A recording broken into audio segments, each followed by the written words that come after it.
we got the Ralph and Mail segment. And I feel like, you know, we're almost going into 4 hours here. We're really going. So I need some energy, chat. I need some pumped up energy. Let's get some energy, chat. Let's get some energy. No. Please, God, no. Please, God, no. No.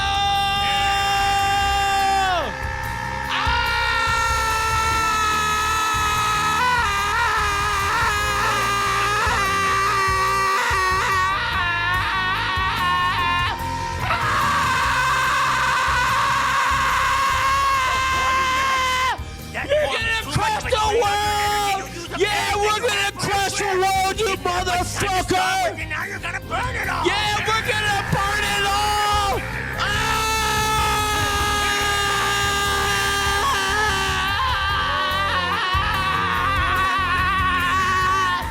Fuck all you motherfuckers!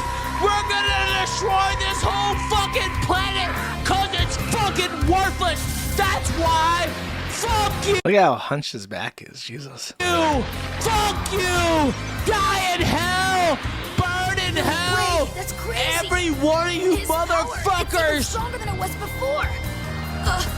He's like completely winded from this. Oh, he's gonna do some more. Let's see it.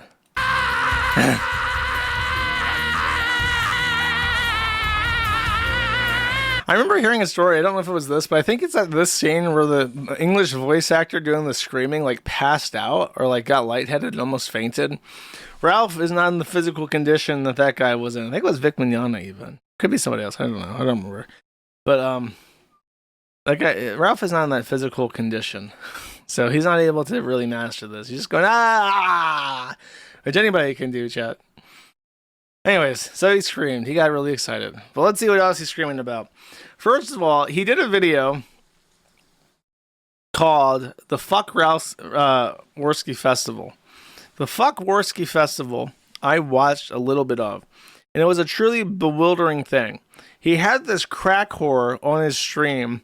And she was basically dishing out some dirt on Andy Worski because apparently they knew each other very briefly. Oh, she's like a whore. She's like a prostitute or something, or like a dance. She's like a, what's the thing? A cabaret dancer. So she's basically like a titillation person, like technically like a prostitute. But you can't say that, I guess, because it's not technically a prostitute. But she said that Andy simped for her, and that was like her hot goss. Ralph became so bored of talking about fuck Worski that he got, who's that guy that was like at Charlottesville? And then he became a leftist and started dating a spicy Latinx. And I guess now he's on the right again. And for some reason, anyone gives a fuck about what he has to say. Richard Spencer. That's it. Richard Spencer. He had Richard Spencer on for no reason. Richard Spencer had nothing to say. And he interrupted this prostitute trying to give her truth for like 30 minutes to let Richard Spencer talk about politics. And I tuned the fuck out because I could not possibly care less. And then Ralph screamed at me that I can't pull guests like Richard Spencer, which almost tempts me to try and talk to Richard Spencer just to epically own the fat retard. But I'm not actually tempted enough to do that because who gives a fuck?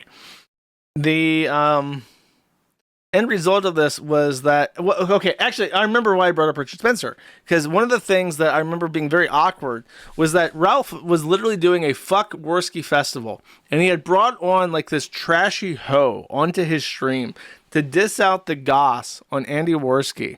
Richard Spencer joins, and then he immediately says, well, I think gossips are lowlifes, you know? I mean, I guess we all engage in a little bit of gossip, but I really think that Kino Casino, because he was insulting the Kino Casino, he's like, I think gossips like that are so trashy and below notice. And I'm like, does he know what fucking show he's on? He's on the fucking trashiest white trash retard reject the world has ever seen on a show that's specifically about gossip. It was a whole festival to gossip with a gossiping prostitute on the same fucking call as Richard Spencer. And Ralph just sat there and took this shit of Richard Spencer calling him white trash to his fucking face roundabout. And then afterwards, he publishes this. And I guarantee you that this message is 100% the consequence of Richard Spencer saying that gossip was trash. You ready? He says, I'm declaring a unilateral peace with the Kano Casino. I'm sure they will still trash me, and I'll laugh at them here and there, but I don't want to be associated with the low-class obsessive Spurgs who stalk them daily. I know the feeling. Perspec is a bum. Mr. K is even lower. These people couldn't sell ice water and hail, much less put out decent shows on their own. Still looking forward to the DSP crossover. This has nothing to do with that. So the outcome, the war being waged, the Fuck Worski Festival ended in a unilateral surrender with no retaliation from Andy Worski, where Ralph randomly decided that he was just going to completely ignore them moving forward, all because his new E-Daddy, Richard Spencer, said that gossip was low-tier fucking garbage. That's how easily manipulated and coerced into doing things Ethan Ralph is. It's truly a remarkable psychological outcome, chat.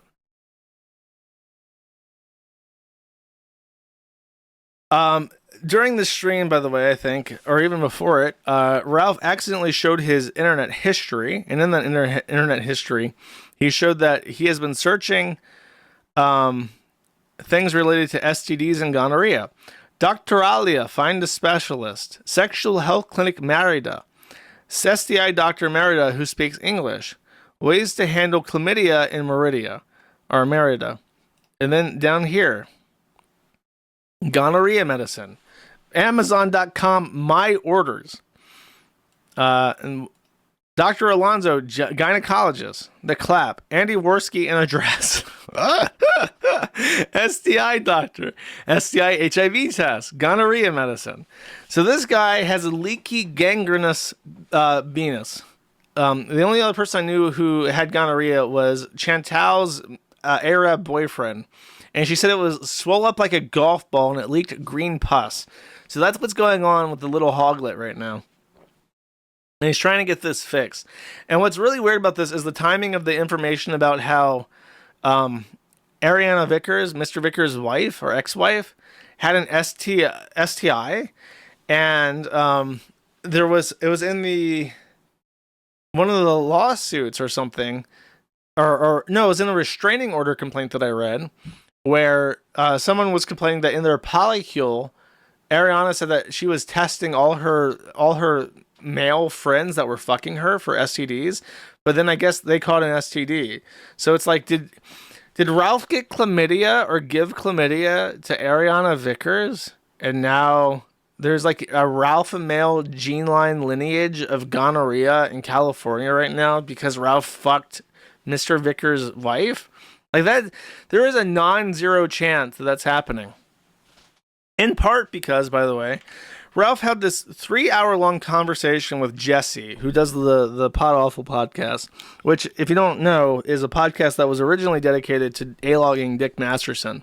I listened to this entire fucking video, and I came away with these notes, which I will simply read you. I broke them down into who they're talking about. Jesse. Remember when I was surprised that Jesse does not irritate me as much as I thought he would? Jesse is pretending that this show is for Ralph's own good, even though he's leaking intimate phone calls with him, which is bullshit. He shit on COG, which made me laugh. Jesse said that I'm totally apolitical, except I believe you should be killed. You should be allowed to kill women if you want, and Ralph agrees. Ralph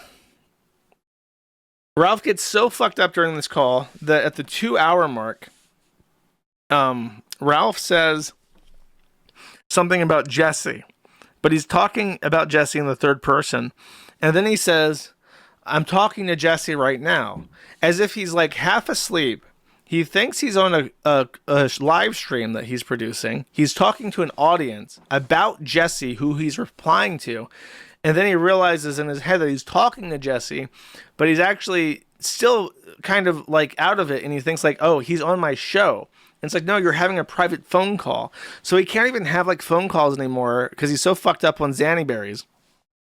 By the way, this was 1 week after he got out of rehab. He didn't stay sober outside of inpatient for 1 week. He was already fucked up talking to Jesse, obviously high on Xanax or something, as he got out.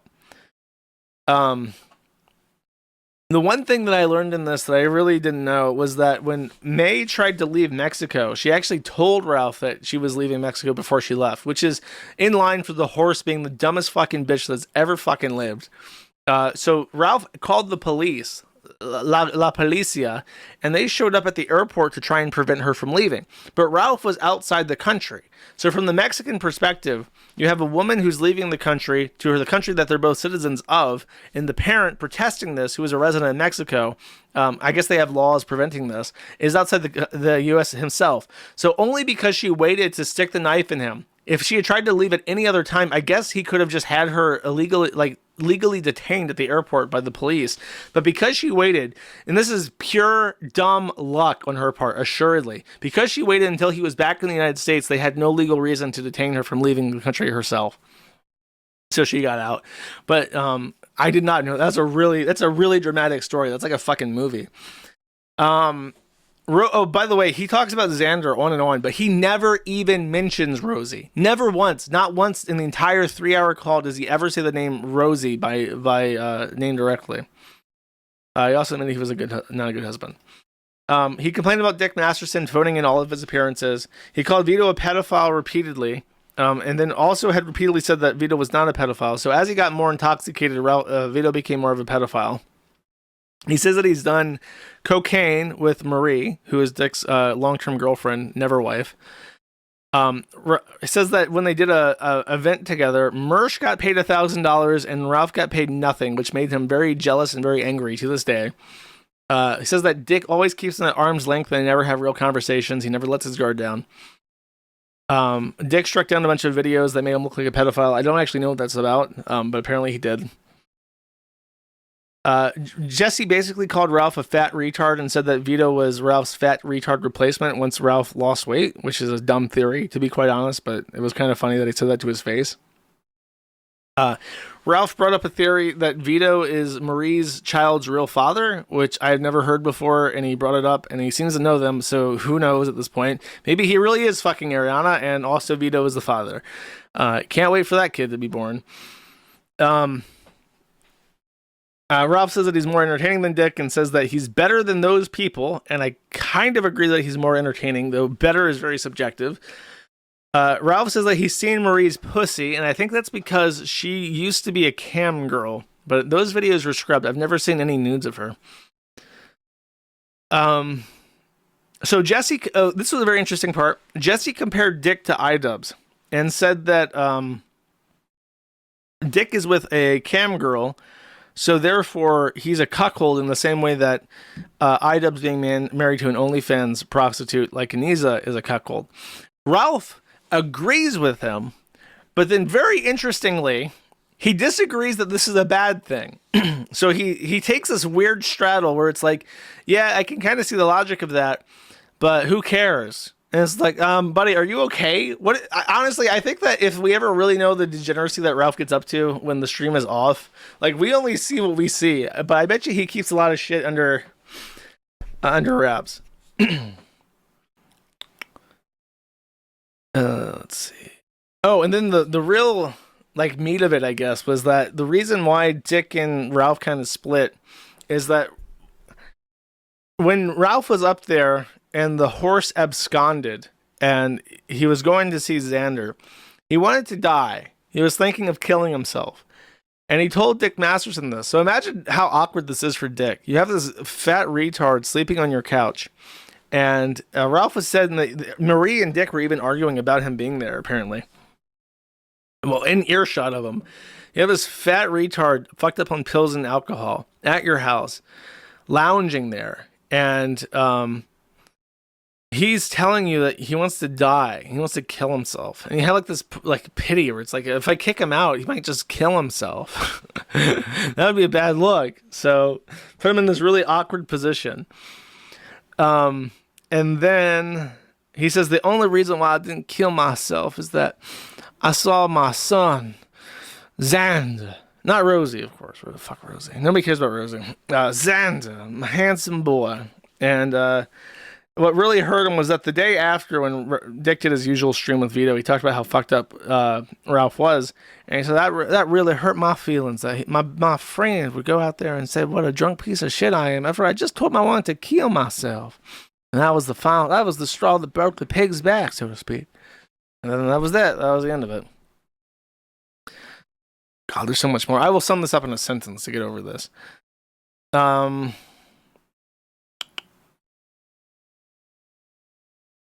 He says that he doesn't believe in spousal rape. Says that Mr. Vickers, he has information on Mr. Vickers that can destroy him and his emissaries, which is a weird word to use to describe the retards that suck up to Mr. Vickers. He brought me up apropos of nothing twice, actually, and Jesse never acknowledged this. So I guess I'm a forbidden word for Jesse to speak. He says he hates me. I hate that fucker, but he still respects me for keeping the site up. And I said that Alice did suck his dick. Said that was a really great blowjob. And then he says that rape is disgusting. It wasn't rape. And a girl has to really want it. A girl wanting the pig dick is what actually turns him on. So he doesn't like rape. Jesse and Ralph both agreed out of nowhere that Alex Stein should be killed. For whatever reason, I think that Jesse just brought up, I think Alex Stein got brought up. Jesse said that he should be fucking killed. And then Ralph was like, yeah, I don't know if I can co-sign that. Then he gets brought up again.